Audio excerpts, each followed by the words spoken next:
wind whipped through the high pines of Windmere Ridge, carrying with it the scent of pine resin and damp earth. A lone, silver SUV crept along the winding gravel road, its tires crunching over loose stones. Inside, Edward Sterling gripped the steering wheel a little too tightly.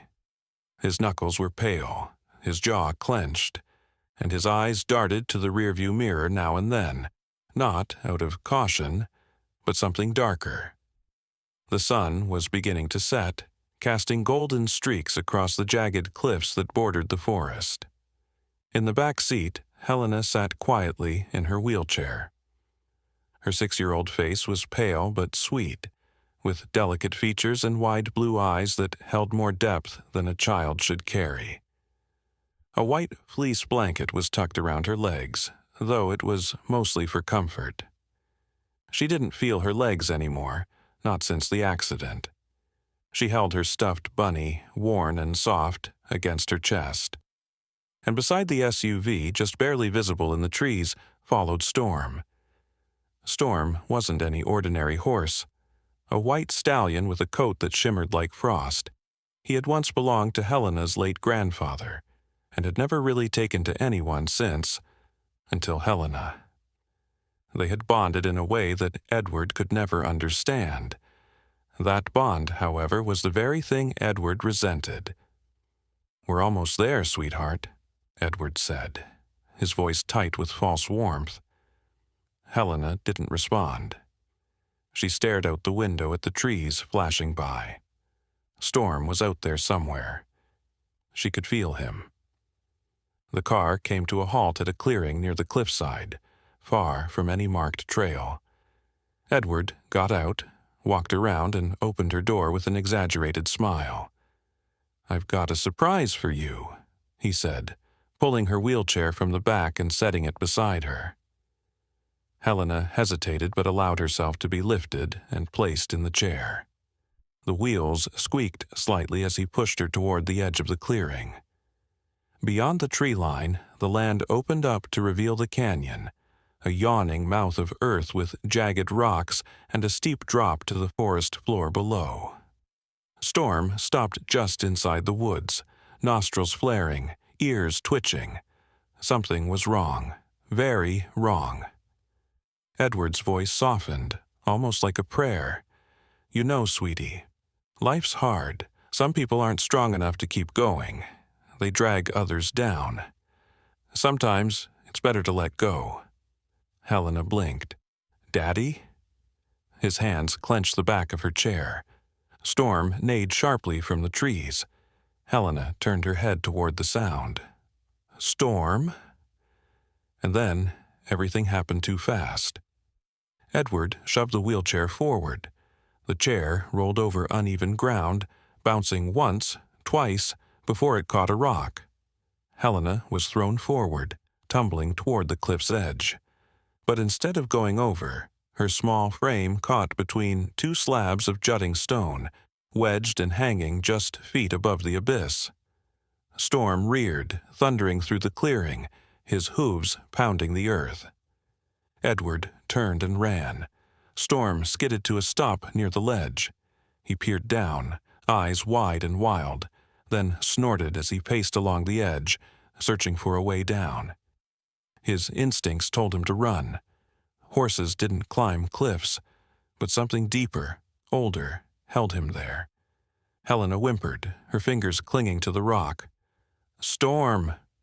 The stallion whinnied and, to his own disbelief, began the slow, careful descent. Hooves slipped, then caught.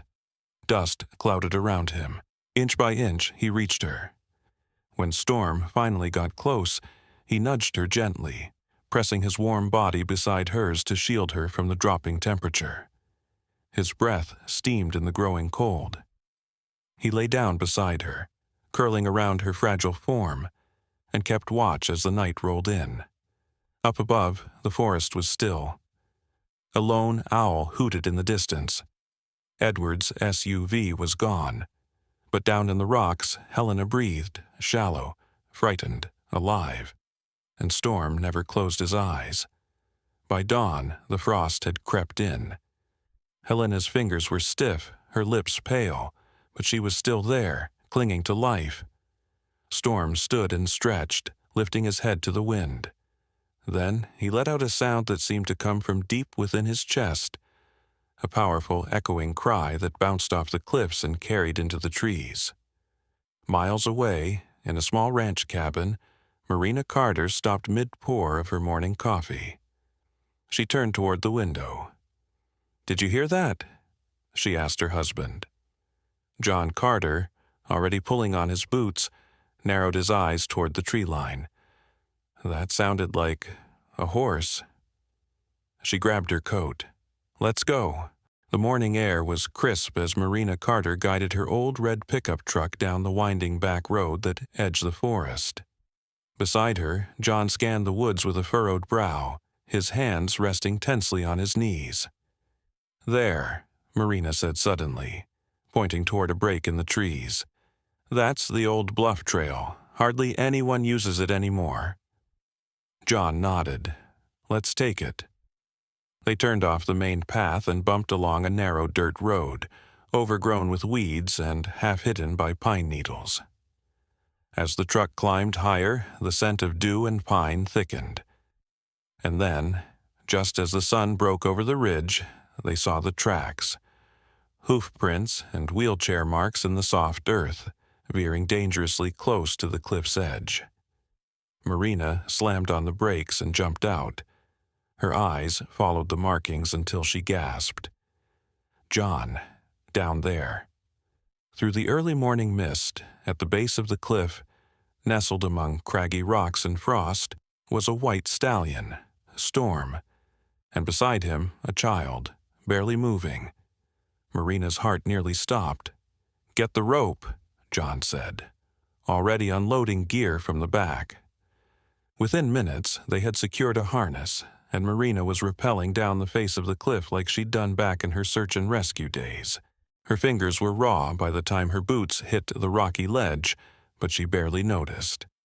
"Hey there, sweetheart," she whispered, crawling carefully toward the girl.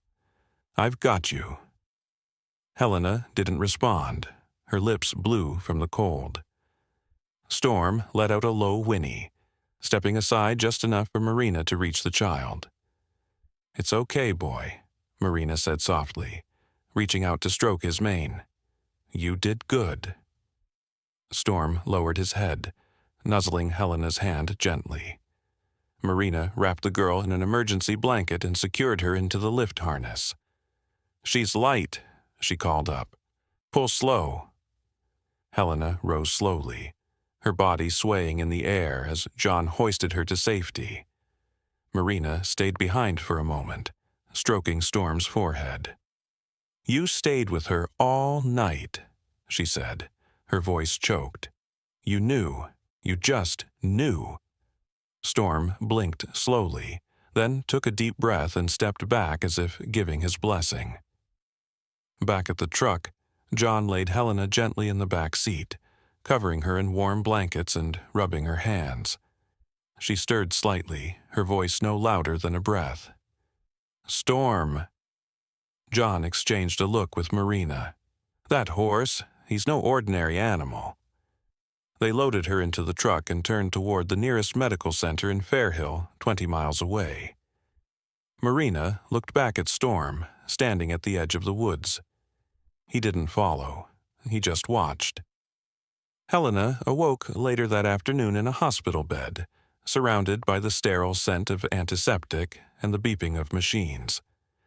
Marina sat beside her, holding her hand. "Hi there, honey," Marina said, her voice warm and soft. "You're safe now." Helena blinked slowly.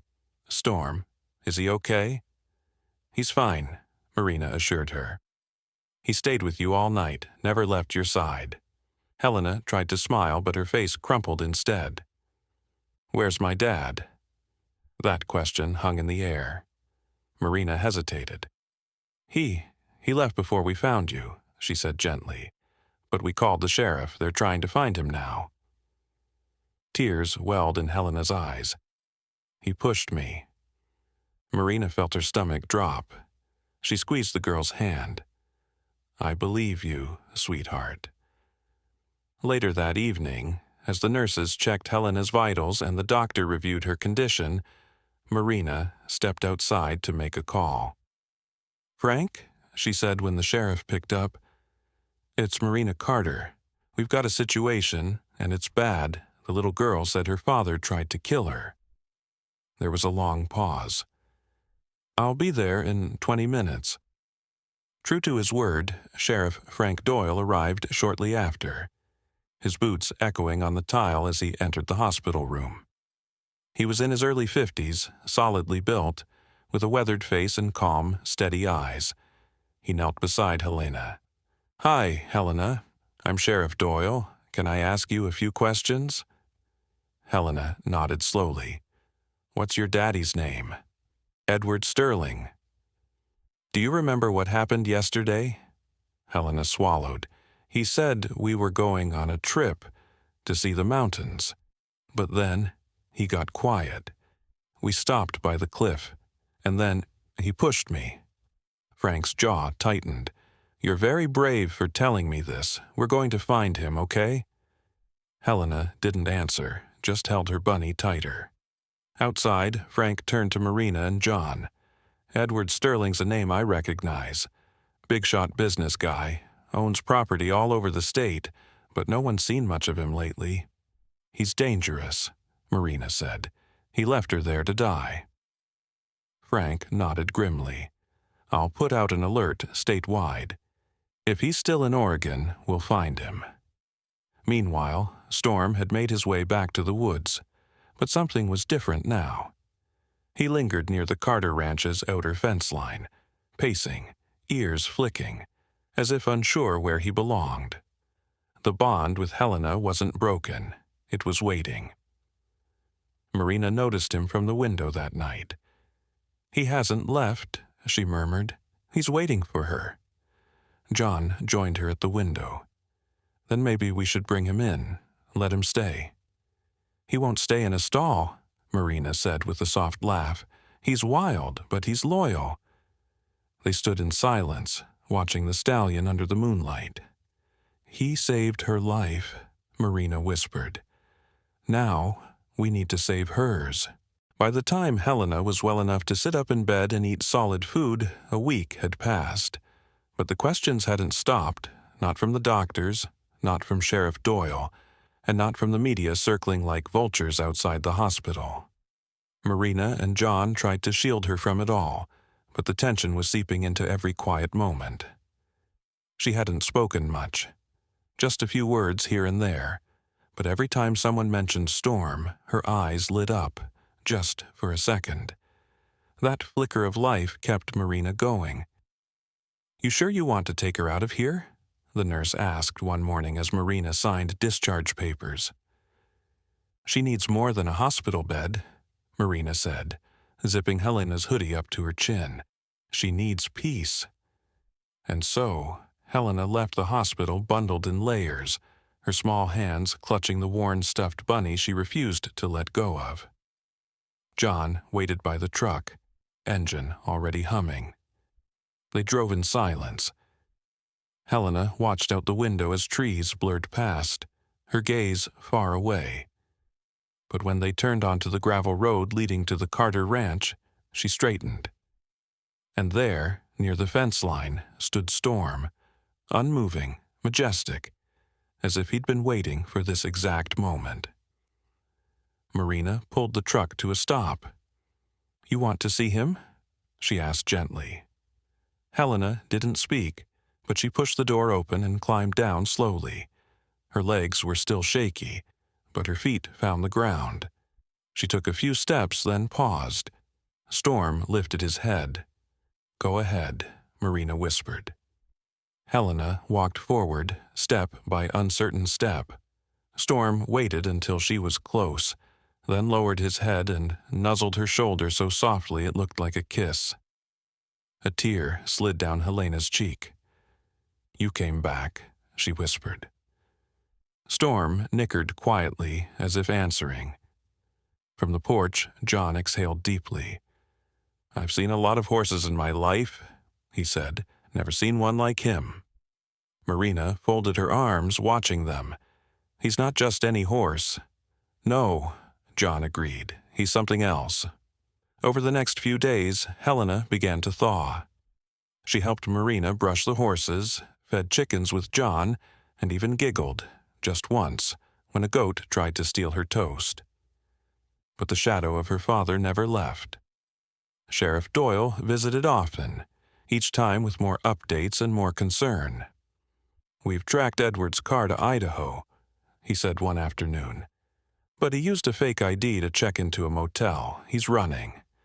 Marina glanced toward the barn, where Helena was grooming Storm. "She's scared he'll come back." "She's not wrong," the sheriff said. "A man like Edward doesn't give up control easily." Marina's jaw clenched. "If he comes here, we'll protect her," Frank said firmly. "But I need more. More than her word, more than intuition." "She said he pushed her." "She did, but we need physical proof, something solid." John stepped in, holding a manila envelope. "You might want to see this." Inside were pictures Marina had taken of the cliff. Wheelchair tracks, scuff marks, a snapped buckle that belonged to Helena's chair. "This enough?" Frank nodded slowly. "It's a start." That night, as Marina tucked Helena into bed, the little girl clutched Storm's picture in her hand. "He'll come for me," she said softly. Marina sat on the edge of the bed.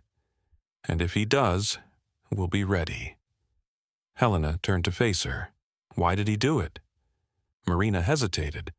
"Sometimes, people who are supposed to love us don't know how. That's not your fault." "Did you ever have someone who left you?" Marina's eyes grew distant.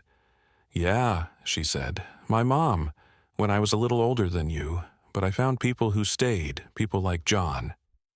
Helena considered that. Storm stayed. Yes, he did. A few days later, as the sun rose over the frost-covered fields, Helena stood at the fence watching Storm run with the wind. His coat glistened like snow, but the moment shattered when a black SUV pulled up at the edge of the property. John stepped out of the barn, shotgun resting across his arms. Marina came out of the house with a phone already dialing, and Edward Sterling stepped from the vehicle, dressed in a designer coat and sunglasses, like he was arriving at a board meeting instead of the front of the ranch he once tried to destroy. "I'm here for my daughter," he said coolly. "You're trespassing," John said flatly. "I have rights." "Not anymore, you don't," Marina said, stepping in. "She told the sheriff what you did." Edward laughed softly. "You really think anyone's going to believe the word of a little girl? You people don't know who you're messing with." A sharp, angry whinny broke the air. Storm charged from the far field, galloping full speed toward the fence. He reared up as he reached the gate, hooves slashing the air between Edward and Helena. Helena had come out of the house. She didn't hide this time. She stood tall behind the gate, one hand on Storm's mane. "She's not going with you," Marina said. Edward sneered. "You've turned her against me." "No," Helena said softly. "You did that yourself." The days after Edward's visit felt like walking on eggshells. Sheriff Doyle had placed a temporary restraining order, but that didn't mean Edward was gone. His words, calm, calculated, dripping with entitlement, echoed in Marina's mind every time she stepped outside. Helena seemed to sense it too. Her nightmares returned, and she clung to Storm even tighter, refusing to let him out of her sight. One evening, as John hammered new locks onto the barn doors, Marina watched Helena and Storm in the paddock. The sun was low, casting gold across the horse's white coat, as Helena brushed his mane with quiet intensity. "You okay, kiddo?" Marina called gently. Helena nodded, then paused. "Do bad people ever change?" Marina walked over slowly. "Sometimes, but not always. What if he comes back again? Then we do what we've always done. We protect you, together." Helena reached up and wrapped her arms around Storm's neck. "I'm not scared when I'm with him." Marina smiled softly. "Then he's doing his job." But the calm wouldn't last. 3 nights later, around 2 a.m., the barking started. John's old bloodhound, Casey, was howling at the front door. Marina shot upright in bed, heart hammering. John was already grabbing the rifle from beneath the bed. They crept to the porch.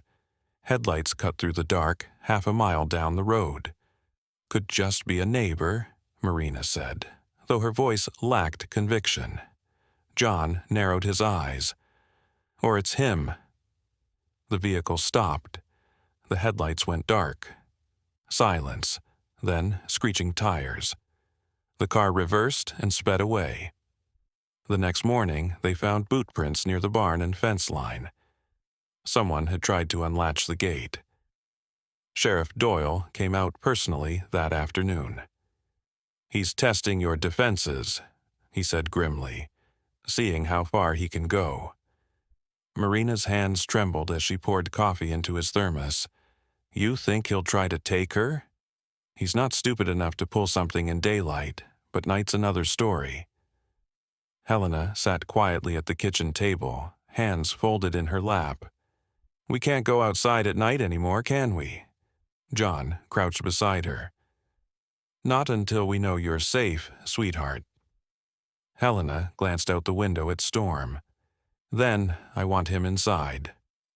That night, they opened the double doors of the barn and let Storm sleep in the paddock nearest the house. Helena insisted on sleeping in the living room, right beside the window, just in case. 2 days later, Marina got a call from Sheriff Doyle. "They found his car abandoned near the state border," he said, "but no sign of him." That same afternoon, while feeding the chickens, Marina noticed something strange. Storm, pacing, ears back, eyes locked on the tree line. She followed his gaze and froze. A man in a black jacket stood at the edge of the woods, watching. By the time John and Sheriff Doyle got there, he was gone, but the threat was now undeniable. "This ends tonight," the sheriff said. "We'll stake out the ranch. If he comes back, we'll be waiting." That night, Helena couldn't sleep. She sat curled in a blanket beside the wood stove. Storm's bridle looped over her wrist like a tether. "Do you think he knows I'm not afraid anymore?" she asked Marina. "I think that scares him more than anything," Marina whispered. Outside, the wind howled, but inside, the house was still, until the window shattered. Glass sprayed into the room. Helena screamed. Marina pulled her close as John ran in with the rifle. Storm neighed furiously outside. They rushed to the porch. Edward was there, his face twisted in rage, a crowbar in hand. "You think you can keep her from me?" he shouted. Sheriff Doyle stepped from the shadows with his weapon drawn. "Drop it, Sterling." Edward froze. Helena stepped forward, trembling but determined. "You tried to get rid of me," she said, her voice shaking but clear. "But Storm saved me and they gave me a real home." Edward's eyes flicked to her, then to Storm, who stood protectively between them. "I never wanted you," he spat. "You were never supposed to—" The sheriff cut him off. "That's enough." He cuffed Edward without another word and led him away. Helena watched in silence. Storm stepped beside her, and she laid her hand on his shoulder. Marina wrapped an arm around the girl. "It's over." Helena nodded, but her gaze didn't leave the empty road where Edward's car disappeared. "No," she whispered, "it's just beginning." The courtroom was packed. Sunlight filtered through the high windows, casting golden streaks across the polished floor and catching the dust motes dancing in the still air. Every bench was filled. Neighbors, reporters, advocates, and quiet observers who had followed the case with bated breath. The murmur of hushed voices died down as the bailiff called the court to order. The trial was about to begin. Helena sat at the front beside Marina and John. Her small hands were clasped tightly in her lap. Storm's braided charm bracelet looped gently around her wrist. Each twist of leather held a memory. The forest, the cold, the moment he stood between her and fear. She didn't play with it. She didn't need to. Just the weight of it against her skin grounded her. Across the aisle sat Edward Sterling. He wore a charcoal gray suit, crisp and spotless, but it didn't match the man accused of abandoning his own daughter in the woods. His expression, cool and composed, carried a hint of arrogance. But when his eyes met Helena's, there was something else. A flicker. Not guilt, not remorse. Just the realization that she wasn't the same little girl he had once controlled. Helena didn't flinch. She held his gaze for a heartbeat, and then looked away. Marina leaned in, brushing a strand of hair from Helena's cheek. "You don't have to be brave for anyone but yourself today," she whispered. "I'm not scared," Helena replied softly. "Not with you here, and not with Storm waiting outside." John gave her hand a reassuring squeeze, steady and warm. "We're right here, sweetheart, all the way through." Then the judge entered. The trial began. The prosecution laid out the timeline. Edward's calculated trip into the woods, the deceitful promise of a picnic, the sudden push that sent Helena tumbling into the underbrush, the venomous snake, the frantic search, the miraculous appearance of a white horse in the forest.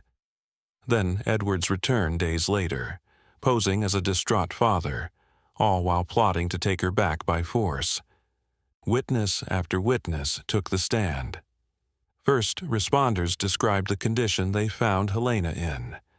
Feverish, bitten but lucid, and insisting on the presence of a horse. Sheriff Doyle testified calmly, detailing Edward's manipulative tactics, the surveillance footage of him near the Carters' home, the threats he made when denied access to his daughter.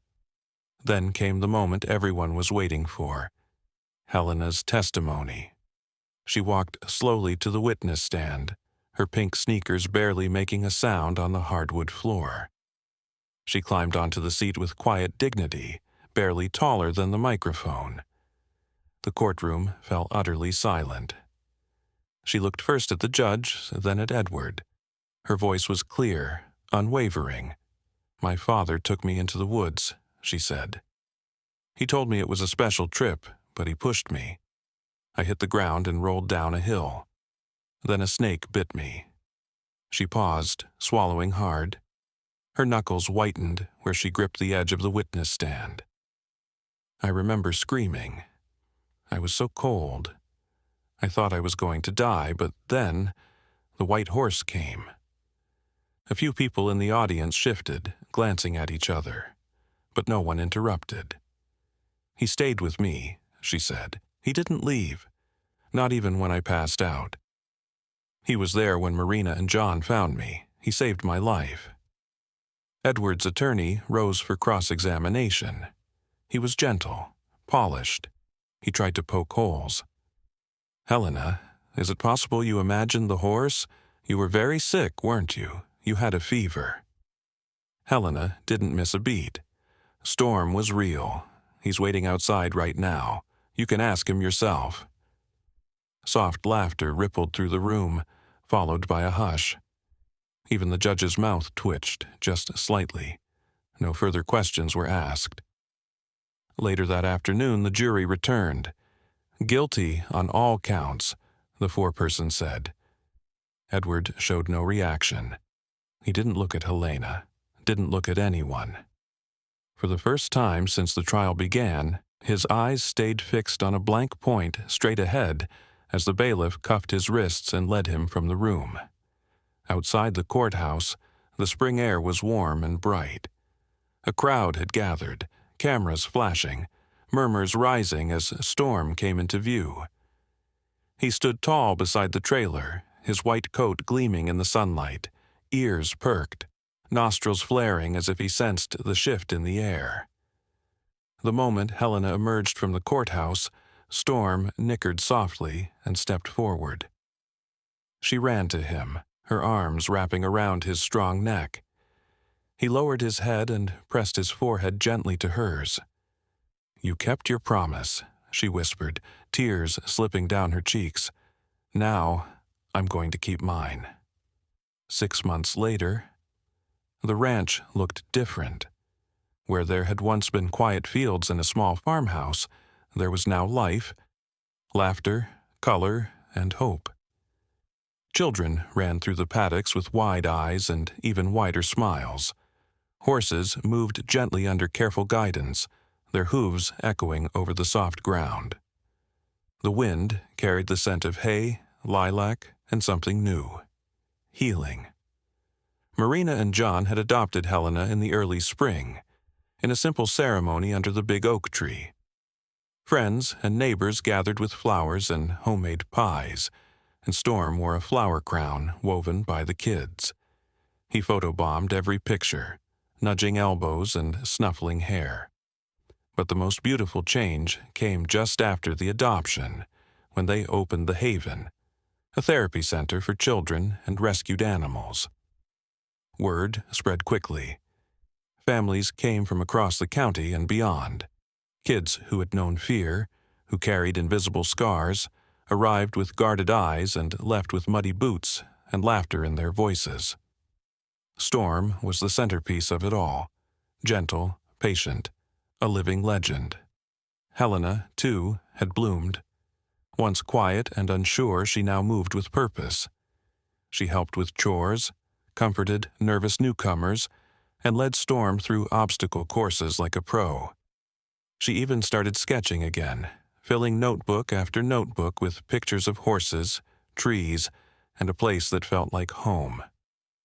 One warm afternoon, Marina found her beneath the oak tree, legs crossed in the grass, pencil scratching in her lap. "Hey, you," Marina said, sitting beside her. "What are you working on?" Helena held up the page, a flyer, carefully drawn by hand, with a banner that read "Storm Riders," and a picture of Storm with wings made of wind and sunlight. "It's for the new summer program," Helena said proudly, "for kids who are scared to ride. I want them to know they're not alone." Marina smiled, her eyes misting. "That's perfect." Helena grew quiet for a moment, watching the younger kids in the field. "Do you think people will believe me? About everything? About Storm, the forest, what he did?" Marina wrapped an arm around her. "I think the people who matter already do," she said gently. "And for the rest, you've got time to show them."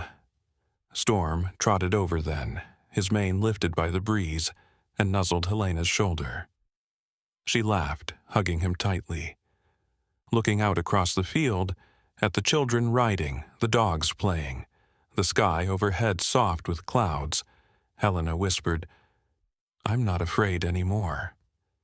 Marina squeezed her close. "That's because you found where you belong." And this time, Helena believed it.